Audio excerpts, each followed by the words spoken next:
Efésios, capítulo de número 1. Essa porção que eu vou iniciar a exposição hoje, ela vai do verso 15 até o 23, mas eu quero ficar com os irmãos do verso 15 a 17, então dividir essa exposição em duas partes. Hoje a gente vê dos versos 15 a 17, e na próxima semana, se Deus assim quiser, a gente vai do verso 18 ao 23. Estamos juntos? Ouça com fé, porque é a palavra do Senhor. Efésios capítulo 1, verso 15, diz assim: Por isso também eu, tendo ouvido a fé que há entre vós, no Senhor Jesus, e o amor para com todos os santos, não cesso de dar graças por vós, fazendo menção de vós nas minhas orações, para que o Deus de nosso Senhor Jesus Cristo, o Pai da glória, vos conceda espírito de sabedoria e de revelação no pleno conhecimento dele. Até aqui, vamos ficar até aqui essa noite. Peço para que você mais uma vez feche os teus olhos e ore comigo, para que o Senhor nos abençoe e glorifique o próprio nome nessa exposição. Louvado seja o Senhor. Nós estamos aqui nessa porção, mais uma vez, essa oração de Paulo vai até o verso 23, mas eu divido nessas duas partes para nós vermos hoje, então até o verso 17.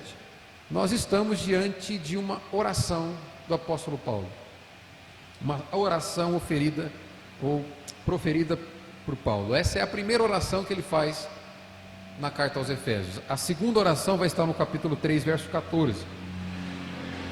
E há motivos muito claros que levam Paulo a orar. Isso é muito comum nas cartas de Paulo. Ele inicia se apresentando, mostrando quem ele é, para quem está sendo direcionada a carta. Depois ele parte para render ações de graças a Deus. Ele louva a Deus por aquelas vidas que estarão recebendo a carta.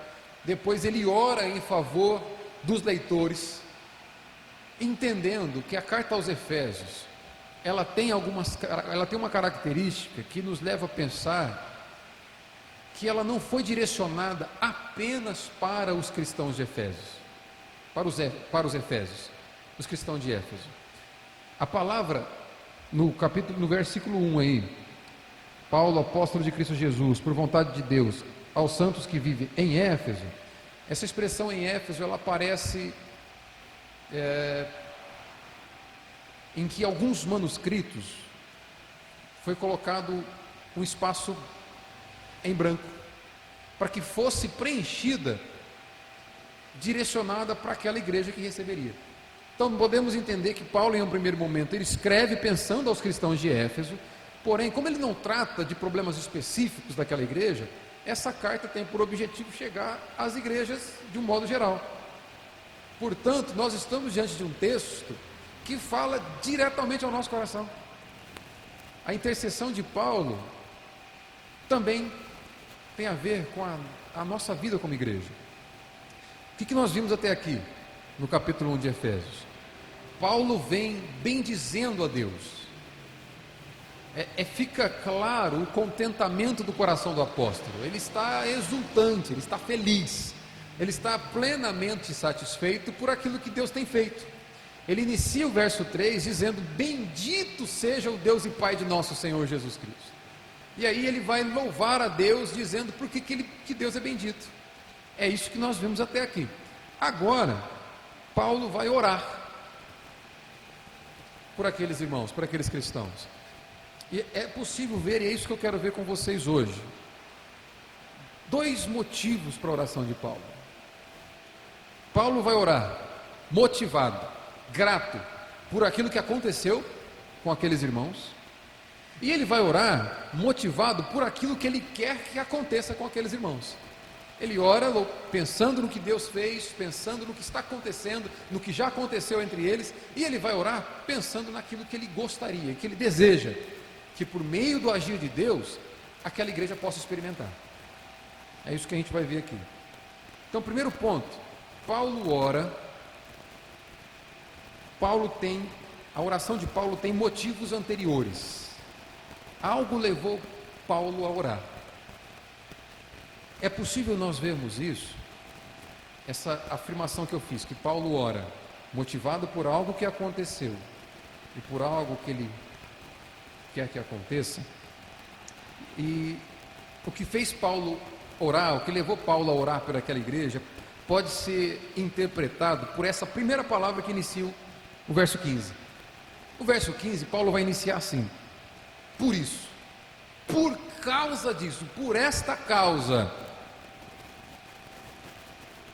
também eu, tendo ouvido a fé que há entre vós, em Cristo Jesus, e o amor para com todos os santos, não cesso de dar graça. Ele está dizendo, olha, por causa disso eu não cesso de orar. O que faz com que Paulo ore? A palavra usada por Paulo aqui é um conectivo, esse por isso, que nos leva a entender que há uma relação entre o que ele está dizendo agora e o que ele acabou de dizer. O que ele vai dizer agora é motivado por aquilo que ele disse antes. O que está acontecendo aqui? Paulo é levado a orar porque ele é grato. Expressões de gratidão estão presentes nessa oração de Paulo. E Paulo é grato, primeiro, porque a ação soberana de Deus, a ação salvadora de Deus, alcançou aqueles cristãos de Éfeso. Esse é o sentido dessa palavra que ele usa. Por isso, por algo que eu disse antes, agora eu dou graças. E o que Paulo diz antes? Paulo vem tratando no capítulo 1 da ação soberana de Deus que salva a igreja. No verso 13, ele vai dizer: em quem também vós. Ele está incluindo os cristãos de Éfeso nesse agir de Deus para a salvação da igreja. Dizendo, verso 13 aí: em quem também vós, depois que ouvistes a palavra da verdade, o evangelho da vossa salvação, tendo nele também crido, fostes selados com o Santo Espírito da promessa. Isso leva Paulo agora a orar em ações de graças. Ele vem tratando da salvação da igreja. Ele é motivado pela ação soberana de Deus salvando a igreja. Ele vai dizer: Deus Pai escolhe e predestina seu povo. Deus Filho redime e perdoa seu povo. O Deus Espírito Santo garante e dá segurança de que todos esses que foram salvos pelo Senhor prevaleçam até o fim. Depois que ele apresenta essa ação de Deus que escolhe, salva e garante aquele que é salvo, ele se alegra porque ele vê isso nos cristãos de Éfeso. A alegria de Paulo é porque Deus salva a igreja. E a salvação de Deus alcançou aqueles irmãos. Por isso ele ora. Por isso que ele inicia o verso 6, o verso 15, dizendo: por isso eu não cesso de dar graças. Então a primeira coisa que acontece aqui é a ação de Deus salvando a igreja faz com que Paulo ore, faz com que Paulo renda ações de graças. A segunda coisa que acontece aqui é Paulo também é motivado a dar ações de graças porque há evidências claras de que aqueles irmãos foram alvos da salvação de Deus. Ele não ora apenas porque Deus salva, apenas porque Deus elege o seu povo, apenas porque Cristo redime e o Espírito Santo assegura. Ele ora porque isso fica claro na vida daqueles irmãos. Aconteceu alguma coisa em Éfeso que faz com que Paulo tenha certeza: esses daqui foram salvos. Que faz com que Paulo tenha certeza de que a salvação também alcançou os gentios de Éfeso. E o que é que aconteceu? Há evidências. Quais são essas evidências que fazem com que Paulo tenha certeza de que aqueles homens foram salvos? De que faz com que Paulo tenha certeza de que aqueles homens foram selados com o Espírito Santo? Não foi isso que ele disse no verso 13? Vocês foram selados com o Espírito Santo. E aí ele vai iniciar o verso 15. Por isso, eu não cesso de agradecer a Deus. Eu não cesso de agradecer a Deus. Primeiro, a primeira evidência que é vista entre os cristãos de Éfeso, e que para Paulo é uma evidência de que eles nasceram de novo, de que eles foram salvos, é que eles têm fé em Jesus Cristo. O verso 15 ele vai dizer: por isso também eu, tendo ouvido da fé que há entre vós no Senhor Jesus. Verso 16: não cesso de dar graças por vós. O resultado da palavra da verdade estava sendo visto entre os cristãos de Éfeso. Aquilo que no verso 13 Paulo chama de palavra da verdade, o evangelho da vossa salvação, o resultado do verdadeiro evangelho pregado para os homens, o fruto do evangelho é visto, é dado esse fruto entre os cristãos de Éfeso. Por isso Paulo se alegra. É como se Paulo dissesse: olha, o evangelho pregado a vocês não foi em vão, a palavra da verdade deu resultado, porque a palavra da verdade é que te conduz à fé em Jesus Cristo. A fé vem por ouvir e ouvir da palavra de Cristo. Essa palavra que eu preguei, Paulo foi o plantador daquela igreja. Ele passou 2 anos plantando aquela igreja. E ele vai se alegrar e vai louvar a Deus dizendo o seguinte: olha, não foi em vão o evangelho pregado entre os gentios, mais uma vez trouxe resultado. O evangelho gerou fé.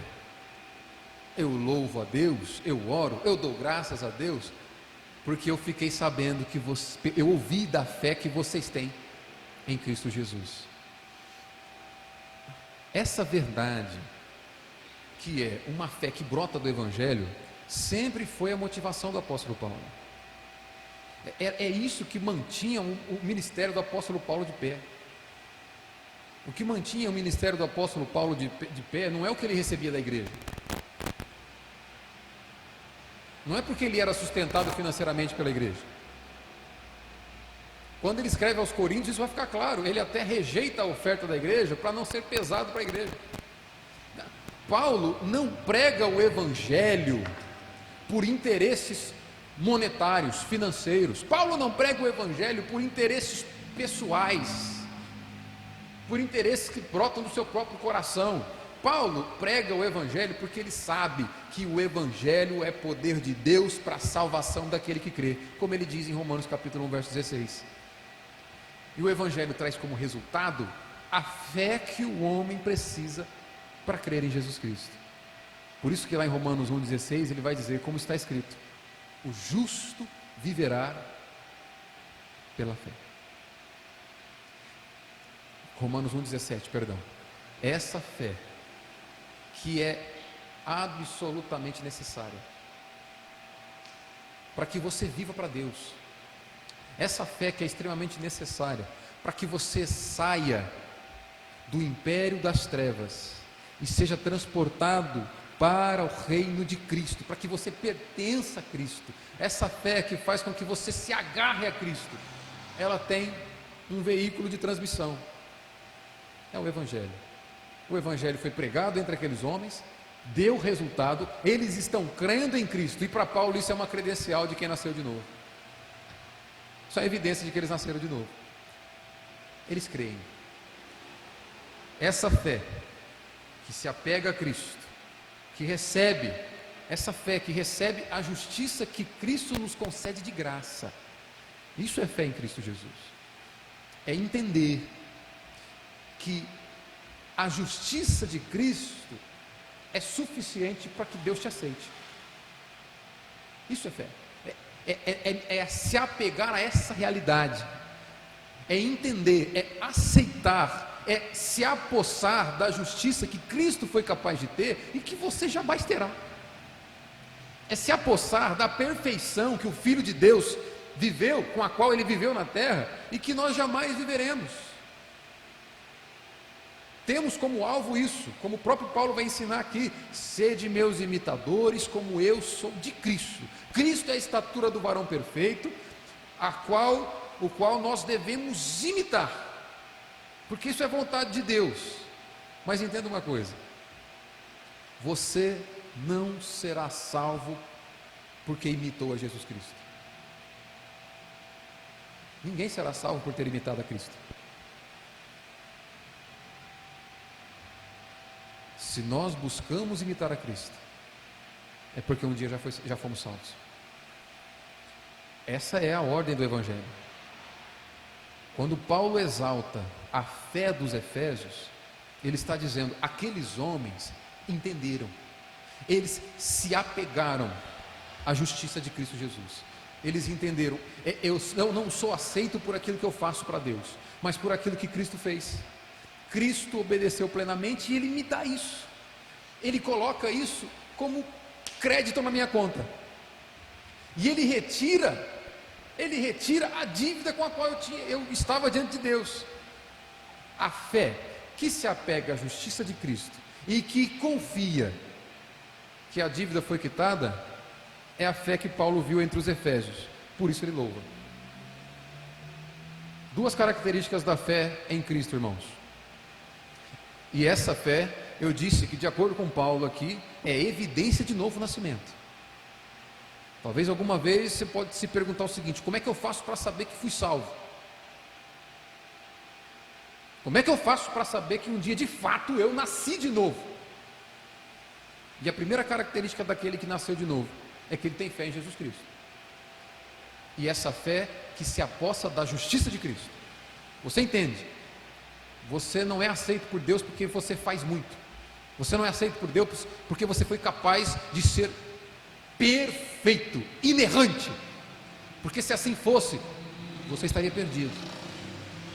Se Deus te aceitasse pelo que você faz, o dia em que você deixar de fazer, Ele não te aceita mais. Se você fosse aceito por Deus porque foi capaz de fazer tudo direito, no dia em que errar, Ele te rejeita.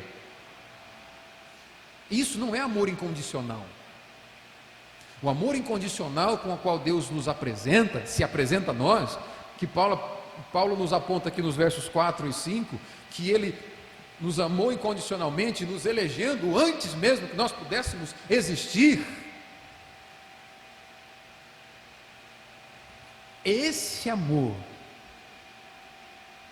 é demonstrado quando uma justiça que você não é capaz de ter te é dada de presente. Ter fé em Jesus Cristo então envolve você se apegar à justiça dele. Segundo, ter fé em Jesus Cristo envolve você confiar que a dívida, quem pagou foi Ele. Portanto, você não precisa se apegar a sacrifícios, você não precisa se apegar a moedas de troca com Deus. Se eu fizer assim, Deus vai fazer assado. Se eu me empenhar dessa forma, Deus vai agir graciosamente dessa forma. Se for assim, já não é mais graça. Esse é o jogo de palavras que Paulo usa em Romanos. A segunda característica da fé é que você confia de que o sacrifício de Cristo foi suficiente para te lavar do pecado, para pagar completamente a sua dívida. Colossenses 1, capítulo 1, versos 13 vai dizer que esse escrito de dívida foi arrancado inteiramente, por completo. Cristo não arranca um escrito de dívida deixando alguns resquícios, deixando um resto, como se Ele dissesse o seguinte: olha, a minha parte foi arrancar 90% dos seus pecados, os outros 10% é por sua conta. Fé em Cristo Jesus é confiar que o sacrifício de Cristo é perfeito, que o sacrifício de Cristo, aquele sangue derramado, é abundantemente suficiente para me cobrir de todo o pecado. Isso é fé. E Paulo vai louvar a Deus porque essa fé foi vista entre aqueles irmãos. Evidência de novo nascimento. Uma segunda característica de que aponta para a realidade de que eles nasceram de novo é que eles eram capazes de amar. Primeiro, fé em Jesus Cristo. Segundo, amor para com os santos. Verso 15 de novo: por isso também eu, tendo ouvido, e ele vai dizer, do amor que há entre vós para com todos os santos, certo? É também tendo ouvido da fé que há entre vós no Senhor Jesus e do amor para com todos os santos. Paulo está dizendo o seguinte: depois que eu ouvi que vocês se amam, eu não cesso de agradecer a Deus, porque ser capaz de amar é evidência de novo nascimento. Por isso Paulo louva, por isso Paulo ora, por isso Paulo louva. O amor que os cristãos têm deve abranger a todos os homens, indiscriminadamente. Nós vamos ver isso com a fala de Cristo. Porém, Paulo aqui trata do amor. Obrigado, irmã, melhorou bastante, o ruído já estava ficando sem voz sem ter percebido. O amor com que Paulo fala aqui está direcionado aos santos, porém esse amor ele parte dos santos e deve alcançar aqueles que Jesus chama de próximo, que é todo aquele que a providência divina vai colocar diante do teu caminho. Paulo louva a Deus porque aqueles cristãos de Éfeso eram capazes de amar, e Paulo entendeu o seguinte: se eles estão se amando, isso é evidência de que eles nasceram de novo, porque para o homem natural, amar é um fardo. Para o homem natural, amar de forma incondicional, amar como Deus ama, é impossível. A evidência de que somos pecadores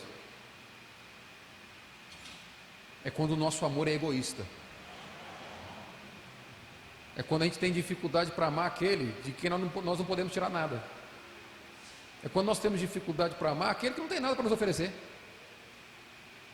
Quando nós temos dificuldade para amar aquele que não preenche os nossos requisitos.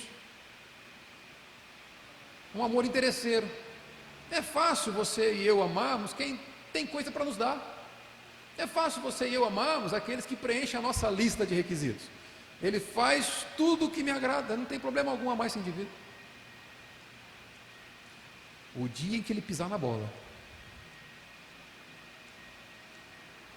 a gente vai ter certeza que o nosso amor é egoísta. Mas Paulo aponta para um amor aqui que só é visto na igreja de Deus.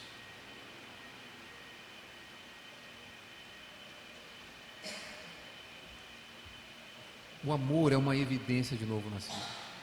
Isso fica claro quando Paulo escreve uma outra carta, que é conhecida como carta gêmea de Efésios. Tem uma outra carta que Paulo escreveu, que ela tem assuntos semelhantes, ela tem uma estrutura semelhante, ela foi escrita na cadeia também. Paulo estava preso quando escreve as duas cartas, e é conhecida como carta gêmea, Efésios e Colossenses. E em Colossenses, logo na introdução, esse também é o motivo de gratidão de Paulo. Paulo vai dizer, isso lá em Colossenses 1:3, deixa que eu leio: damos sempre graças a Deus, Pai de nosso Senhor Jesus Cristo, quando oramos por vós, desde que ouvimos da vossa fé em Cristo Jesus. Veja, ele louva porque ouviu que eles creem em Cristo Jesus, se apegam a Cristo, portanto isso é evidência de novo nascimento. Desde que ouvimos a vossa fé em Cristo e do amor que tendes para com todos os santos. O mesmo que leva Paulo a orar pelos Efésios, levou Paulo a orar pelos Colossenses, que é fé em Cristo e amor, capacidade de amar. E agora, lá em Colossenses, ele vai mostrar o porquê que aquele povo ama, que ajuda a entender porquê que ele louva a Deus aqui, pelo fato do amor ser visível entre eles. Lá ele vai dizer o seguinte: desde que ouvimos a vossa fé em Cristo Jesus e do amor que tendes para com todos os santos, por causa da esperança que vos está preservada no céu. Paulo está mostrando aos Colossenses que os crentes são capazes de amar porque eles creem, eles esperam um amor muito mais sublime, que é o amor de Cristo Jesus, que é a esperança que temos na eternidade, a presença do Pai, a glória dele por toda a eternidade. Paulo vai dizer, olha, sabe por que o crente ama? Porque ele entende que foi amado primeiro.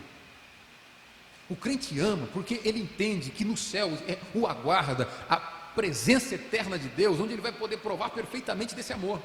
O crente não tem dificuldade para amar porque ele entende que ele também não merecia e foi amado por Deus de forma incondicional. Qual foi o requisito que você preencheu para que Deus chamasse?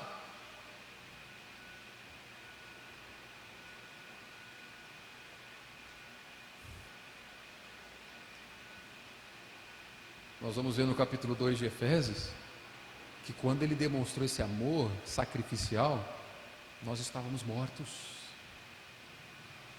Paulo entendeu e desejou ver isso entre os cristãos do seu tempo, e orava por isso, para que os cristãos entendam que, da mesma forma que Deus não esperou que eles preenchessem requisitos para serem amados, que nós não esperemos que essa pessoa que está do nosso lado faça tudo direito para ser amado por nós. E quando nós somos capazes de amar essa carne de pescoço, quando vocês são capazes de me amar, mesmo apesar das minhas falhas, quando nós nos empenhamos para amar uns aos outros, Paulo chama isso de evidência de salvação, porque para o homem natural, amar de forma incondicional é impossível, improvável.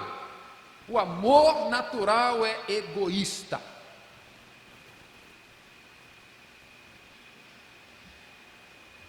A alegria de Paulo é plena quando ele vê o amor mútuo entre os irmãos. E isso porque ele sabe, naturalmente, ninguém é capaz de amar assim. Quando a gente olha para Jesus, isso aqui Paulo está tratando do amor para com os santos, hein? O que é o amor para com os santos? É você amar outro que também é convertido. É você amar outro que ama Jesus, sabe? Talvez aquele crente que você não vai muito com a cara dele. E eu não sei se isso acontece comigo, sou pecador. Mas talvez deve ter algum crente que você não vai muito com a fachada do peão, sabe? Sabe aquele indivíduo que, olha, eu suporto, né? Mas não desce. Pois é. Mas amar crente é até mais... Vamos pensar, ele também crê em Jesus Cristo. Então amar crente é proporcionalmente mais fácil. Agora, quando nós vamos para Jesus, não precisa abrir, mas em Lucas capítulo 6, Jesus nos apresenta um amor que vai muito acima dessa possibilidade de amar um outro crente que a gente simplesmente não engole. Jesus fala da necessidade de amar aquele que nos odeia. Eu leio para você, em Lucas capítulo 26, verso 27, Jesus vai dizer o seguinte: digo-vos, porém, a vós outros que me ouvis. Jesus está falando com quem o ouve. Amai vossos inimigos, fazei o bem ao que vos odeiam. Se amais os que vos amam, qual é a vossa recompensa? Porque até os pecadores, Jesus está colocando dois grupos aqui separados: a igreja, que também é composta por pecadores, mas pecadores arrependidos, e o restante da humanidade, que são pecadores que não se arrependem, que vivem odiando a Deus, distante de Deus, não querem saber de Deus, esses pecadores. Porque até eles amam aos que os amam. Amar aquele que tem algo para te dar em troca, não é característica de homem e mulher nascido de novo, pois até os ímpios são assim. Até os ímpios são capazes de amar aqueles que preenchem a sua lista de requisitos. Até os ímpios são capazes de amar os seus entes queridos. Isso não é coisa, isso é uma evidência de que todos foram criados à imagem e semelhança de Deus, e não precisam nem ser convertidos para viver dessa forma. Ninguém precisa de Jesus Cristo para amar de forma natural, para amar de forma egoísta. Quando ele diz, até o pecador ama aquele que o ama, porque primeiro eu preciso ou desejo receber algo, e aí esse que tem algo para me dar, que é o seu amor dedicado a mim, esse é amado por mim. Aquele que age dessa forma é ímpio. Você não precisa ser salvo para amar aquele que te ama. Você não precisa nascer de novo para isso. Jesus aponta para uma graça especial que só vive aquela igreja que é do andar de cima. Nós temos duas igrejas no Brasil. Uma que vive no andar de cima com características de homens e mulheres que nasceram de novo, e outras que vivem aqui, no andar de baixo, que é formada por ímpios que estão participando de culto, que estão pregando nos púlpitos, que estão dizimando, ofertando, construindo igreja, estão até evangelizando, mas são ímpios. Paulo louva a Deus, porque os cristãos de Éfeso criam em Cristo Jesus e eram capazes de amar. E somente crente nascido de novo é capaz de amar sem esperar algo em troca. Somente crente nascido de novo é capaz de amar aquele que não tem nada para te oferecer. Então Paulo ora por esses motivos. Paulo ora por algo que aconteceu. Ora pelo fato de Deus ter salvado a igreja e pelo fato de que ela está evidenciando na prática de que foi salva. Segunda característica da oração de Paulo, eu disse então, eu estou caminhando para o fim, vou parar aqui no verso 17 e a gente continua semana que vem. Então a primeira característica é que Paulo ora por aquilo que aconteceu. Agora Paulo ora por aquilo que ele quer que aconteça. Paulo ora desejando ou pedindo para que Deus gere discernimento espiritual para os cristãos de Éfeso. Paulo vai pedir que Deus venha munir os cristãos com o discernimento do seu espírito. Um discernimento espiritual que os levasse a viver segundo a vontade de Deus. Verso 16, Paulo, no final do verso 16, Paulo vai dizer assim: fazendo menção de vós nas minhas orações, para que o Deus de nosso Senhor Jesus Cristo, o Pai da glória, vos conceda. Conceda o quê? Paulo está pedindo em favor dos cristãos. Verso 17 ainda: vos conceda espírito de sabedoria e de revelação no pleno conhecimento dele. Paulo está orando pedindo para que Deus conceda espírito de sabedoria e de revelação no pleno conhecimento dele. Esse espírito de sabedoria e revelação aqui se refere ao próprio Espírito Santo. Em boa parte das traduções, a palavra espírito, eu não sei se todos têm essa tradução, mas a palavra espírito inicia com letra minúscula. Espírito de sabedoria e revelação. Essa tradução, penso que ela não representa o sentido ao qual Paulo está dando aqui. Paulo não está falando do espírito humano, o nosso espírito, ele está falando do Espírito de Deus, o Espírito do Senhor que leva o homem a viver de forma sábia, o Espírito do Senhor que possibilita, que entrega ao homem revelação, no pleno conhecimento da vontade de Deus. No pleno conhecimento de Deus, é o Espírito Santo que nos dá isso. Não é o nosso empenho que chega a provar de uma vida sábia segundo a vontade de Deus, é o Espírito que nos dá. Portanto, é desse Espírito que Paulo está tratando aqui. Outra coisa interessante, quando Paulo pede Espírito de revelação, ele não está esperando que Deus venha trazer novas revelações para a igreja. Abre um parênteses aqui, porque muitos poderiam se apegar nesse texto dizendo: Paulo orou para que tivéssemos o Espírito de revelação, portanto vamos orar para Deus trazer uma revelação nova que a Bíblia não ensina. Não é isso.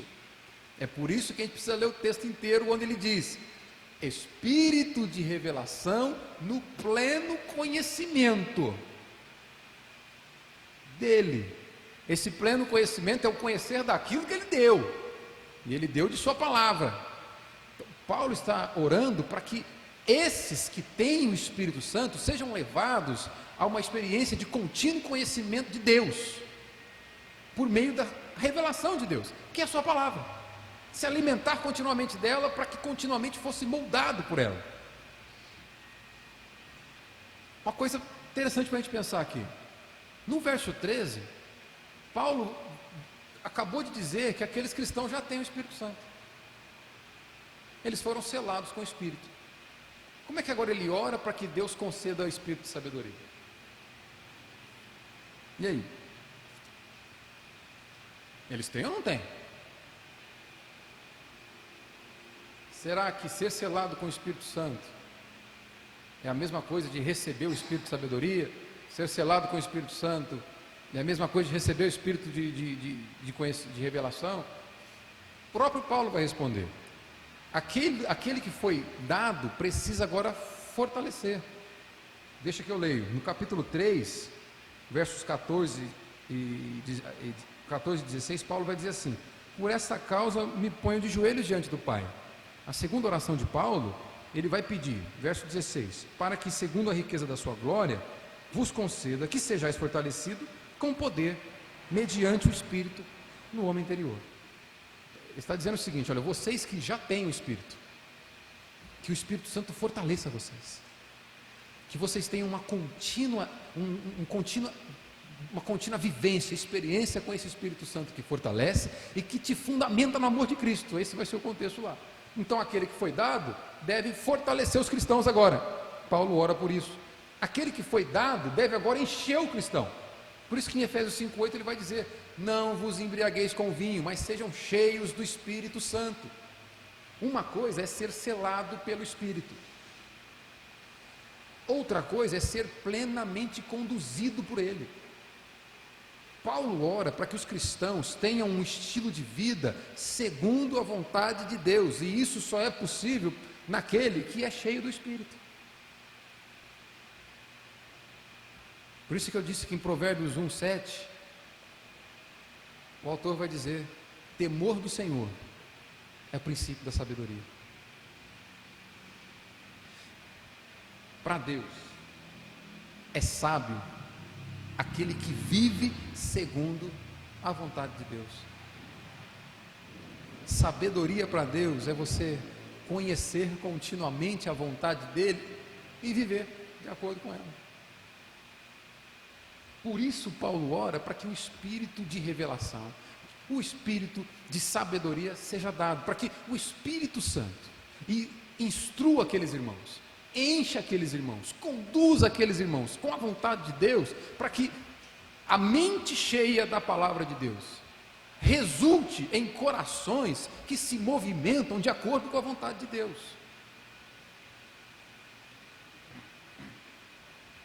Por isso que nós lemos aqui na primeira parte da liturgia, em João capítulo 14, Jesus dizendo, verso 21, aquele que tem os meus mandamentos e os guarda, esse é o que me ama. Jesus vai tratar da possibilidade de você fazer o que ele manda, de você viver de acordo com a vontade dele. Só que no verso 25 ele vai dizer: isto vos tenho dito, estando ainda convosco, mas o Consolador, o Espírito Santo, a quem o Pai enviará em meu nome, esse vos ensinará todas as coisas e vos fará lembrar de tudo o que vos tenho dito. É por esse Espírito que Paulo ora. Paulo sabe exatamente que um cristão só pode viver de acordo com a vontade de Deus se por meio do seu Santo Espírito o Senhor lhe conceder isso. Paulo ora para que esses que foram salvos agora sejam conduzidos pela vontade de Deus. Portanto, irmãos, não basta, na ótica do apóstolo Paulo, não basta dizermos que temos fé, não basta dizer que cremos em Cristo Jesus. A evidência de que nós estamos continuamente sendo cheios do Espírito Santo, a evidência de que nós estamos continuamente sendo conduzidos por Espírito de revelação. Abre outro parênteses aqui. Muitos infelizmente pensam que Espírito de revelação é o indivíduo assumir um lugar como esse aqui e dizer: eis que assim diz o Senhor. Revelação fresquinha do céu agora. Deus manda falar. Tem gente aqui com dor de cabeça. Eu estou com dor de cabeça. Deus manda falar num salão desse tamanho. Tem gente aqui com dificuldade financeira. Viviane. Aleluia, Bela. Deus manda te dizer. A revelação vinda diretamente do trono de Deus, do alto. Você, irmão, deixa eu te dizer uma coisa, isso aí que está no teu coração, Deus vai te dar, recebe aí. Quantas coisas tem no meu coração, cara? Na ótica de Paulo aqui, não é isso que é espírito de revelação. O espírito de revelação é o Espírito Santo de Deus que te leva, que te conduz a conhecer a revelação de Deus contida na Sagrada Escritura, a ponto dela inundar o teu coração, que você não vê outro meio de viver se não for por ela. Isso é espírito de revelação. Não basta um indivíduo chegar aqui e se aventurar em adivinhar coisas sobre a sua vida e e é completamente ignorante quanto à Escritura. Algum espírito de revelação do Senhor, certamente não.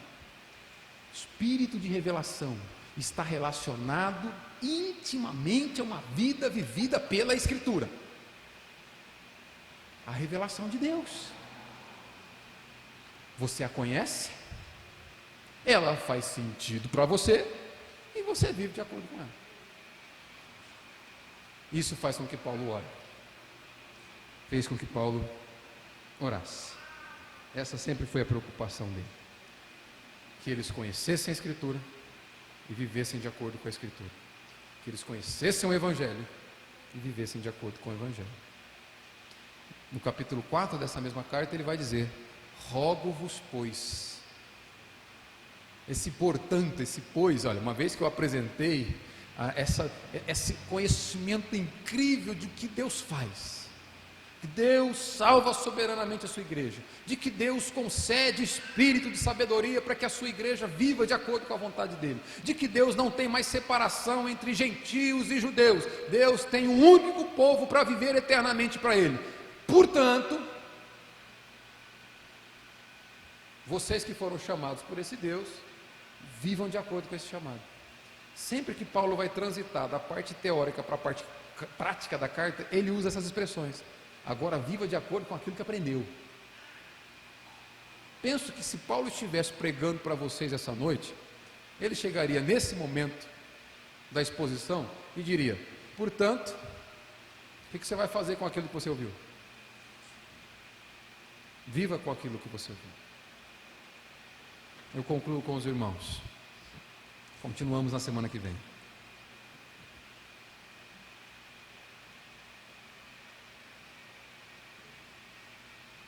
Paulo ora motivado pelo que aconteceu com a igreja. Eles foram alvos da salvação soberana de Deus e eles apresentavam as evidências dessa salvação. Eles criam em Cristo Jesus e eles amavam. E Paulo ora também motivado por aquilo que ele quer que aconteça. Ele quer que Deus dê para eles discernimento espiritual, que Deus, por meio do seu Espírito Santo, os leve a conhecer a vontade de Deus e a viver por ela. As implicações práticas que isso aqui nos traz, irmãos. O que a gente pode aprender com Paulo com essa oração? O que nós podemos aprender com a oração de Paulo? Primeira coisa que nós devemos aprender aqui é que a gente deve ter gratidão por essa salvação soberana. Paulo é grato porque Deus é fiel ao propósito de salvar pecadores. Paulo se alegra por pensar: eu, pior dos pecadores, inimigo da igreja, até um indivíduo como eu, fui alvo desse amor incondicional de Deus que me resgatou. Louvado seja Deus. Sim, o simples fato de você ser salvo deveria fazer com que não falte louvores dos seus lábios. Talvez você não é tão ruim quanto Paulo foi. Talvez você não é tão pecador quanto eu. Mas, pelo fato de que falhamos e ainda assim Deus envia seu Filho para nos resgatar, nos perdoar e de forma gratuita nos aceitar, o preço alto foi de Cristo, isso já deveria ser motivo de louvor. Assim como Paulo louvava a Deus pela salvação soberana, nós devemos louvar o Senhor também. Devemos nos regozijar com o fato de que Ele não esperou que nós merecêssemos. Porque eu fico pensando, vamos, raciocina, se Deus fosse agir da seguinte forma: estou aqui esperando o momento em que você acertar e fizer tudo direitinho, eu vou aí e te resgato do inferno, tá? Aí Deus está esperando. Aí estamos lá, lutando com a força do nosso braço. Eu não vou falhar, vou agradar a Deus, vou fazer segundo a vontade de Deus. E Deus vem ao encontro, né? Como muitos pensam. Você faz a sua parte, Deus faz a parte dele, aí ele te salva. Vocês se encontram no meio da ponte. Aí Deus está indo ao encontro daquele que ele quer salvar. E o indivíduo está vindo lá. De repente o indivíduo falha. Deus para.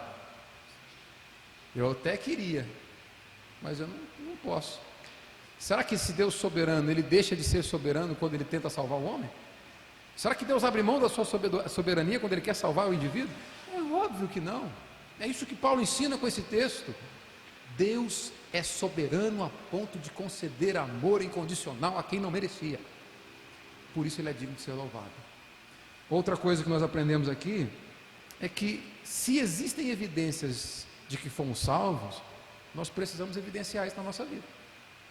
Nós precisamos apresentar com a nossa vida as virtudes que os cristãos de Éfeso tinham. Eles criam em Cristo e eles amavam. Nós precisamos dia após dia depositar a nossa confiança em Cristo Jesus. Precisamos crer que a justiça que não seremos capazes de conquistar na terra, a perfeição que não seremos capazes de conquistar na terra, Ele conquistou e nos deu. Precisamos crer que a dívida por cada pecado cometido foi pago por Ele. O sangue de Cristo tem poder para justificar pecadores. E precisamos evidenciar isso amando essa pessoa que está do seu lado, amando cada indivíduo que a providência de Deus colocar no nosso caminho. Esse é um excelente teste. É um excelente teste qual Paulo nos mostra para nós evidenciarmos a nossa salvação. Amar. Basta você e eu tentar amar alguém que não merece, aos nossos olhos, para nós entendermos o quanto nós precisamos da graça de Cristo Jesus. Terceiro e por fim, Paulo orou por discernimento, e nós precisamos orar por discernimento. Nós precisamos orar para que conheçamos a vontade de Deus, para que tenhamos desejo em conhecer a vontade de Deus presente nas Escrituras, e para que sejamos tomados continuamente de um temor necessário, que é gerado por esse conhecimento. Conhecer a vontade de Deus a ponto de viver por ela. A minha oração é para que você e eu desejemos isso. Ore por temor, ore por discernimento. Ore por esse espírito de sabedoria, de revelação. Diga: Senhor, me conduza dentro da Tua Escritura, me conduza dentro da Sua Palavra, para que a minha vida não seja vivida segundo a minha própria vontade. Me conduza dentro da Sua Palavra, para que eu a ame a ponto de rejeitar a minha própria vontade e viver segundo a Sua. Oremos por isso. Quero te convidar a fechar teus olhos, baixar tua cabeça.